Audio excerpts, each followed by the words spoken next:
दोस्तों, अगर आप गरीब पैदा हुए हैं तो ये आपका दोष नहीं है, लेकिन अगर आप गरीब मर जाते हैं तो ये केवल आप ही का दोष है। अमीरी और गरीबी सोच से पैदा होती है, जिसे हम एक बहुत ही शानदार book rich dad poor dad की मदद से समझेंगे।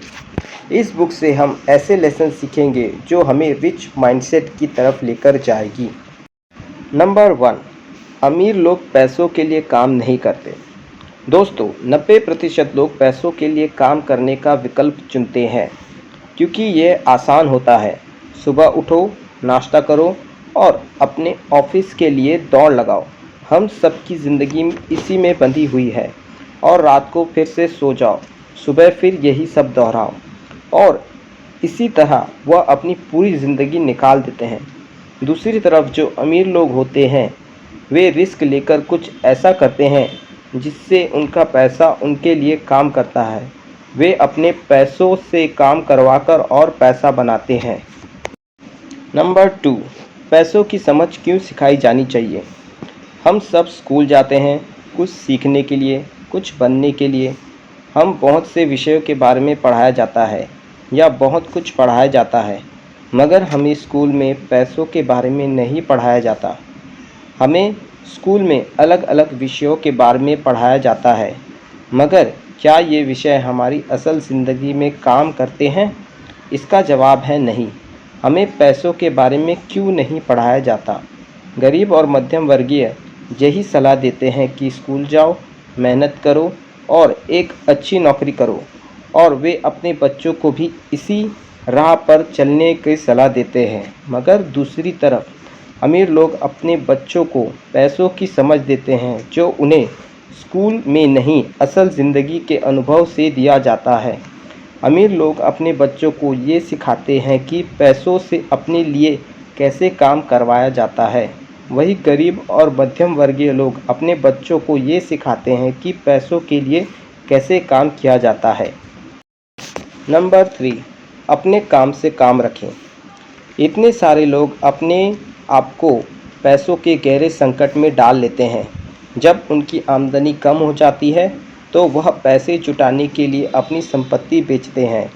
अपने काम से काम रखना शुरू कर दें, परंतु ऐसे दायित्व या व्यक्तिगत चीज़ों से बचें जिनकी कीमत एक बार घर लाने पर कम हो जाती है। जब आप किसी पल एक नई कार शोरूम से बाहर लाते हैं तो उसकी कीमत 25% कम हो जाती है। यह सच्ची संपत्ति नहीं है। ज़्यादातर लोग अक्सर इच्छा जागने पर बिना सोचे समझे जाते हैं और कर्ज पर कार या विलासिता की कोई और चीज़ खरीद लाते हैं। हो सकता है कि वह ज़िंदगी से उब चुके हैं या सिर्फ उन्हें एक नए खिलौने की ज़रूरत हो।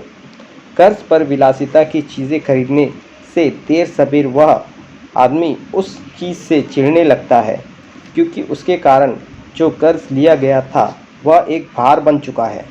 एक बार आप अपने बिजनेस को बनाने, उनमें निवेश करने का समय निकाल लेते हैं तो फिर आप उसमें जादू की छड़ी घुमा सकते हैं, जो अमीरों का सबसे बड़ा रहस्य है। यह रहस्य अमीरों को भीड़ से अलग करता है। अपने काम से काम रखने का इनाम जो आपको उस राह पर चलने को मिलता है जिस राह पर अमीर लोग चलते हैं। नंबर 4, अमीर लोग पैसों का आविष्कार करते हैं। दोस्तों, गरीब और मध्यम वर्गीय लोग जहां अपनी स्कूली पढ़ाई को ज़्यादा महत्व देते हैं, उन्हें स्कूल में ये सिखाया जाता है कि पैसों के लिए कड़ी मेहनत किस तरह से किया जाए।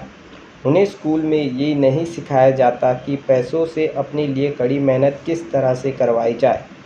हमें स्कूल में ये सिखाया जाता है कि गलती करना बुरी बात है, गलती करने पर हमें सज़ा दी जाती थी।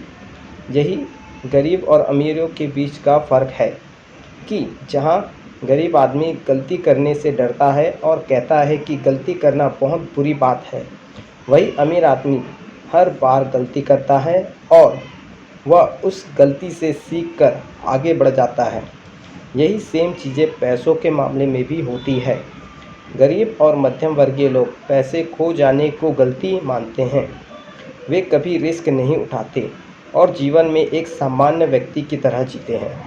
वही अमीर आदमी अपनी गलती सुधारता है और रिस्क उठाकर अपने फाइनेंशियल आईक्यू को बढ़ाता है, जो गरीब और मध्यम वर्गीय लोग को गलती के समान लगती है।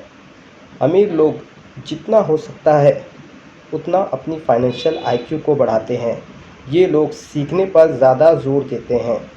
वही गरीब और मध्यम वर्गीय लोग कहते हैं कि मुझे यह सीखने में कोई रुचि नहीं है। यही कारण है कि जिससे वह ज़िंदगी भर पैसों की समस्या से जूझते रहते हैं और बड़ी तस्वीरें नहीं देख पाते। अगर आपको ये वीडियो अच्छी लगी तो इस वीडियो को लाइक करें, कमेंट करें और चैनल को सब्सक्राइब करें। तब तक के लिए खुश रहें। मिलते हैं अगले वीडियो में।